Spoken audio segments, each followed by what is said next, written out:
Welcome to the Who, What, Why podcast.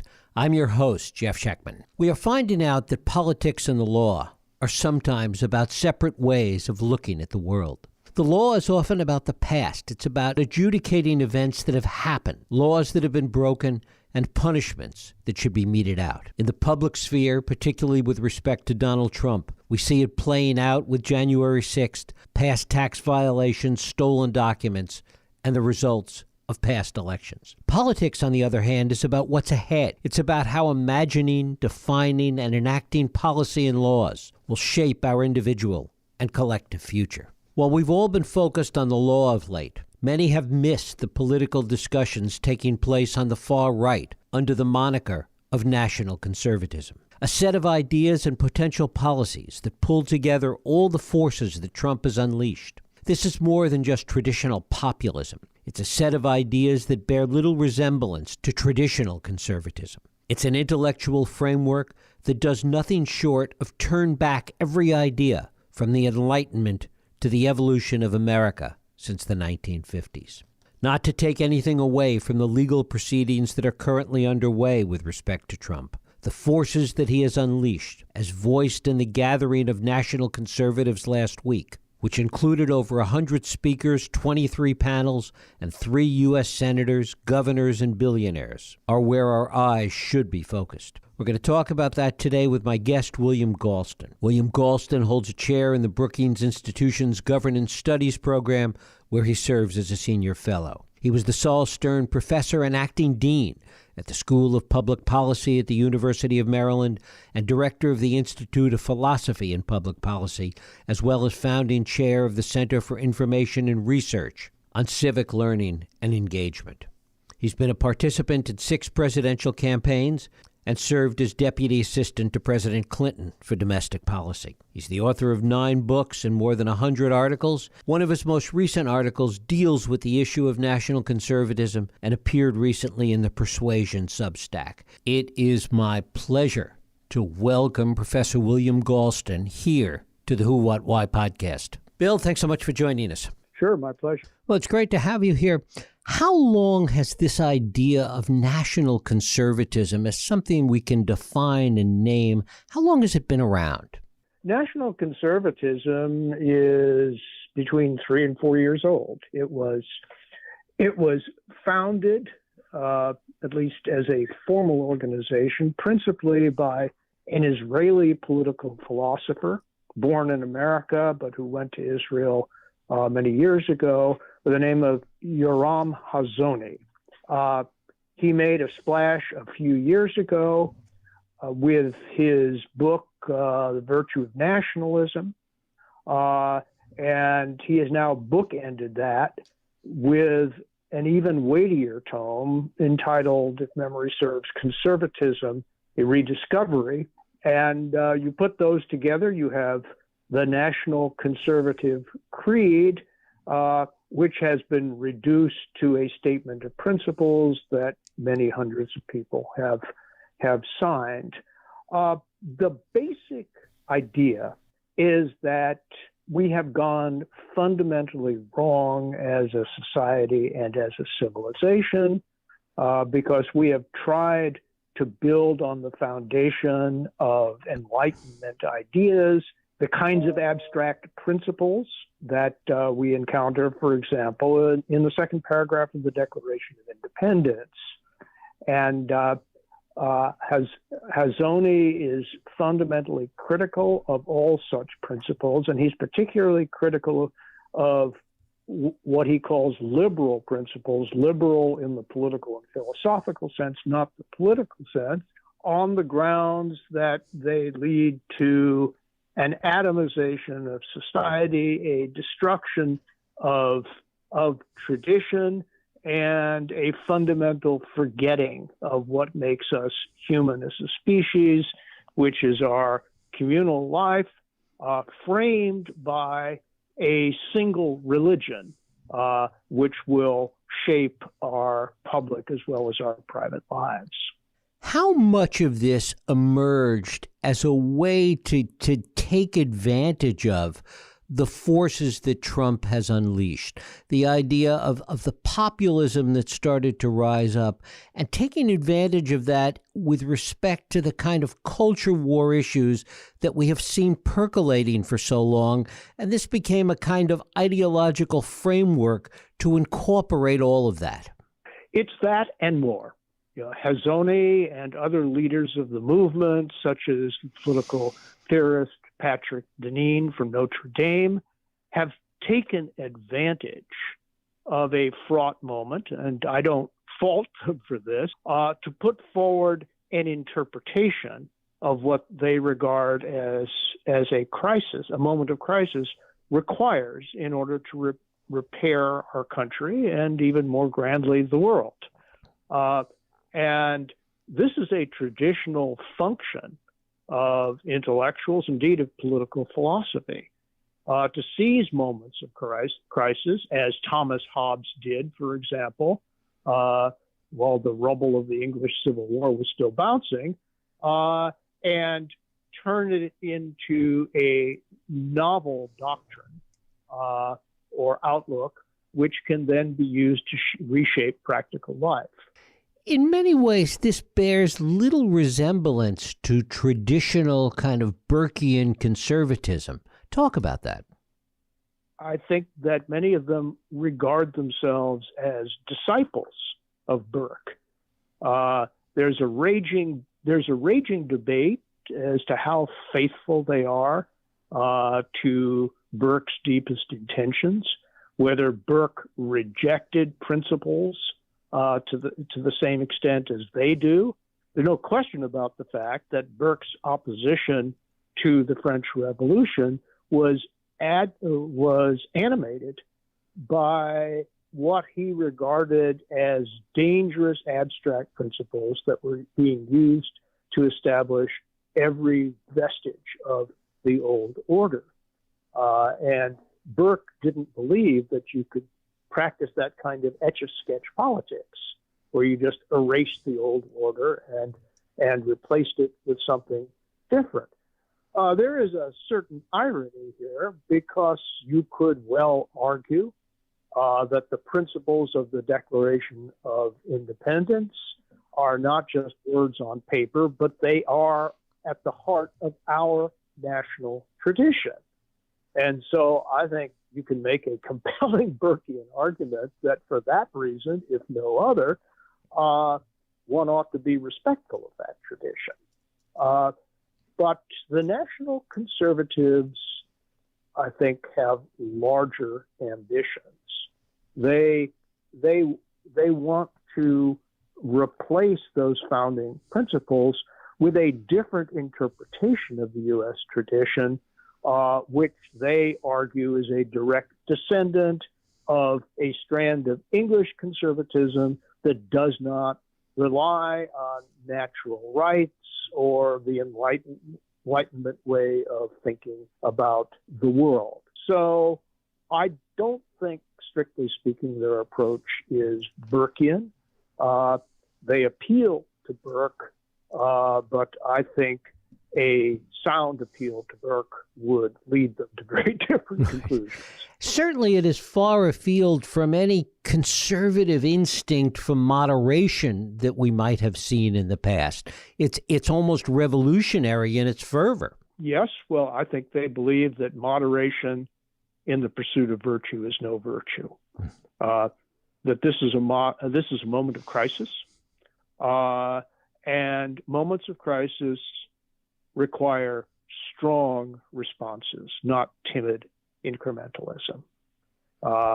And I would say the spirit of national conservatism is not conservative. It's revolutionary, or to put it more accurately, counter-revolutionary. They believe that there has been a revolution in American society, that it has fundamentally transformed our order, and that a counter-revolution is needed in order to get the society back on course and, in effect, to put it on new foundations. One of the ideas that was put forth by so many of the speakers at this conference last week, and that we hear over and over again, and seems to run counter to what we think of as conservatism, is a huge role for the federal government and even state governments particularly in pushing back and using its power to institute some of these ideas. That is correct. You could describe national conservatism as libertarianism with a minus sign. Libertarians claim to be, and to some extent are, in favor of very limited government in both the economic and cultural spheres. National conservatives are in favor of strong government in both the economic and cultural spheres. They want strong government in the economy to protect and build up national industries. They are anti-globalist, both as an economic strategy and as a way of thinking. And in the realm of culture, they believe that the dominant cultural institutions have fallen so completely under the sway of people they refer to as woke progressives that only an application of political power will suffice to purify our culture and restore it to a more conservative and moral and religious condition. Talk about how far they want to push government power in these areas. There is a very interesting conversation going on among nationalists who are thinking about the economy.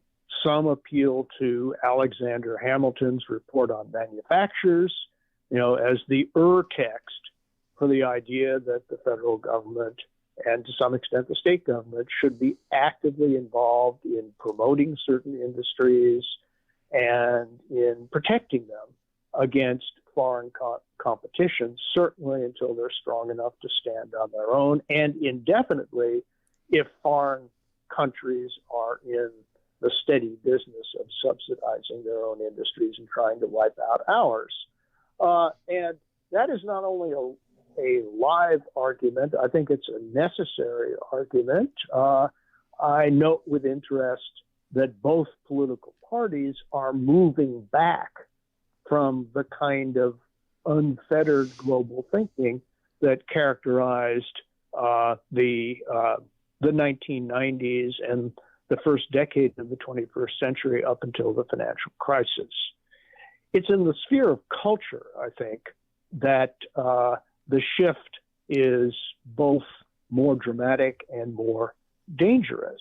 The founding principles of the national conservative movement, this statement signed by hundreds of people, declares flatly that where there is a majority religion in the country, that religion ought to be the public religion of the country, which is a roundabout way of saying that they reject the Establishment Clause of the U.S. Constitution. They believe that there ought to be an established religion and that minorities should enjoy some carved out space for their own practices, but that the public mores of the society ought to be dictated by the religious majority if there is one.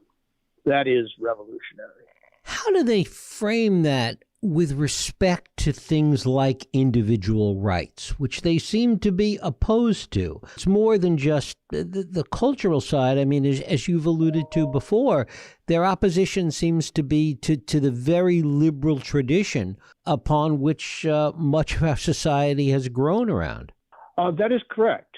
And Hazony and his colleagues and followers say very frankly that the entire tradition based on liberal thought is a mistake.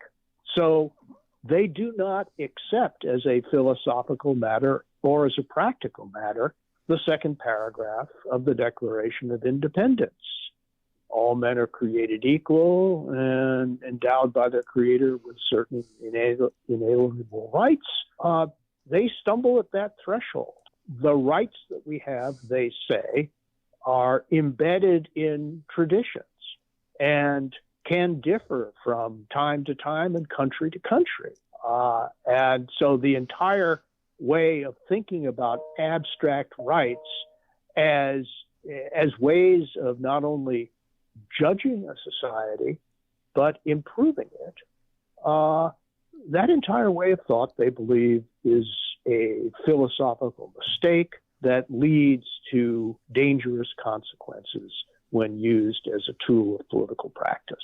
Talk about this gathering last week, which attracted not only the true believers with respect to national conservatism, but attracted political leaders from around the country. Well, as I said in the article to which you referred, it attracted a number of U.S. senators, including both senators from Florida and the omnipresent Josh Hawley from Missouri. It also attracted the governor of Florida, who in all probability will be the Republican presidential nominee if Donald Trump decides not to run. And there's a chance that he will be the Republican nominee even if Donald Trump decides to run. So it's a pretty big deal. And he not only came to the conference, but he delivered what was by conference standards a stem-winding speech that went on for about 50 minutes. So this movement is being taken seriously, not just by other intellectuals, but by serious politicians. One of the things with respect to government power that we talked about before is this push within this framework for antitrust enforcement and common carrier regulation and more regulation of banks. How does that and why does that fit into this framework? Explain that. It fits into the framework because their argument is, and it's based on this idea of a strong nation, that to have a strong nation, you need a strong economy. And in today's world, where other governments are backing their industries and where we're trying to create and nurture new ones, that you simply can't thrive as a country unless you're prepared to make aggressive use of national power. Now, this is one area, I would say, where national conservatism has points of overlap with other movements, including people who are very much on the other side of the aisle. And there are thinkers that I regard as sort of switch hitters who are prepared to take their ideas either to the populist nationalist wing of the Republican Party or for what might be called the industrial policy wing of the Democratic Party. And that is not the aspect of national conservatism that troubles me the most. I think those ideas are discussable. And not only that, they can be detached from the anti-liberal framework in which they're now embedded, because the idea of a government that acts strongly when necessary to protect industry and to foster economic growth is not the property of any one political party at this point. It used to be the property of a faction within the Democratic Party, but as the threat from China, economic as well as military and diplomatic, has deepened, I think more and more people are willing to think in this manner, which is why, for example, on a bipartisan basis, a bill was passed just a few weeks ago to support and nurture a national semiconductor production capacity in the United States, and $50 billion was allocated for that purpose. One of the things that also seems to fall into this, and maybe it's a clearer understanding of what we saw transpire during the pandemic, and particularly with regard to vaccines. But even scientific inquiry itself has come under siege from the national conservatives. Talk about that. I think the ruckus over the right response to the pandemic has produced a moment of opportunity for people who are opposed to the status quo. I don't think all members of the national conservative movement are anti-scientific, but they are skeptical about the role of expertise in public policy as opposed to what they would call common sense, prudence, the wisdom of ordinary people. That is a live argument. And there are two sides to that argument. I'm the son of a scientist. I deeply believe in the integrity and importance of the scientific enterprise. But as a public policy analyst, I have to acknowledge that the phrase follow the science, which was much in the air during the pandemic, is a little bit misleading because science by itself does not tell you what to do. It provides facts and causal understandings that can influence what you do. But at the end of the day, scientific findings are embedded in a broader network of considerations that shape public policy. There are trade-offs almost always when large matters of policy are at stake, and science doesn't tell you how to make those trade-offs. Political argument and discussion is what ultimately determines what we do. I think it's fair to say that public policy shouldn't violate what we know to be scientifically true. But at the same time, there are many different policies that are consistent with scientific truth, and they can lead in very different directions because the question, for example, of how you balance claims of individual liberty or, for that matter, individual security against public health are, in practice, very difficult ones. Where does their philosophy come down with respect to dissenters, with respect to political dissent? They are, as their name suggests, strong believers in national unity. I have no reason to believe that thinking would necessarily lead them to crack down on dissenters. But the argument from national unity has been used in other countries and from time to time in this country to suppress dissent. That was certainly the case during the First World War, where President Woodrow Wilson made very aggressive use of national power in order to quell the voices that he thought were in danger of undermining national morale or even giving intellectual and political aid and comfort to the Germans. So it's a perennial danger, and I don't want to accuse national conservatives of favoring things that they haven't explicitly said. Yeah, I bring it up because there are elements of it that we see in their kind of hero worship of Orban in Hungary. Well, that is true. That is true, and they, of course, have an entirely different view of what's going on in Hungary. They argue that Orban came to power democratically and has remained in power democratically, that dissent is not suppressed in Hungary, which to some extent is true. But what Orban has done is to achieve near complete government control over the press, which means, for example, in political campaigns, that his opponents have a hard time getting a hearing on national television.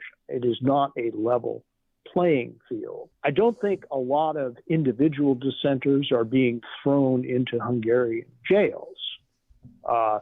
Orban is using the power of government to tilt the argument in his favor by capturing the institutions that are the major vehicles for public argument. So it's subtler than Vladimir Putin throwing dissenters in jail, right. Which he's done by the tens of thousands. But is it consistent with the norms of liberal democracy? No. And not only has there been an attack on the press, there's been an attack on educational institutions, forcing one major institution, a Central European university, to shut down altogether and to move out of the country. He has captured what used to be an independent judiciary, which was in Hungary, as in many other places, a defender of individual rights and the rule of law. Orban is, I think, what he calls himself, a proponent of illiberal democracy. That means the unfettered power of majorities to override what in this country we would consider to be the inalienable rights of individuals. And it is, to steal a phrase from Tocqueville, it's a form of soft despotism. Finally, there is this sense that so much of the rhetoric that comes out of this national conservative movement is Manichaean, that if they don't succeed in what they're trying to do, that it's the end of civilization from their perspective. That's true, Jeff. They genuinely believe that we have reached a moment of civilizational crisis. They believe that liberalism, as traditionally understood, has led to progressivism as it's now being practiced, that this progressivism recognizes no limits to individual freedom and autonomy. It denies all natural limits. It denies all moral limits in the name of unlimited liberation. They do not believe that a decent and moral society can exist on such foundations, or that a society that's penetrated and shaped by these beliefs can long endure. They are engaged in what I think they would acknowledge is a countercultural revolution. They do not believe in halfway measures. If you believe as they do that liberalism leads to progressivism and progressivism undermines all of the limits required for a decent society and for social order, then what choice do you have, but to announce a crisis and to proceed on that basis? Professor William Galston, I thank you so much for spending time with us today. My pleasure. Thank you. And thank you for listening and joining us here on the Who, What, Why podcast. I hope you join us next week for another Radio Who, What, Why podcast. I'm Jeff Sheckman. If you like this podcast, please feel free to share and help others find it by rating and reviewing it on iTunes. You can also support this podcast and all the work we do by going to whowhatwhy.org/donate.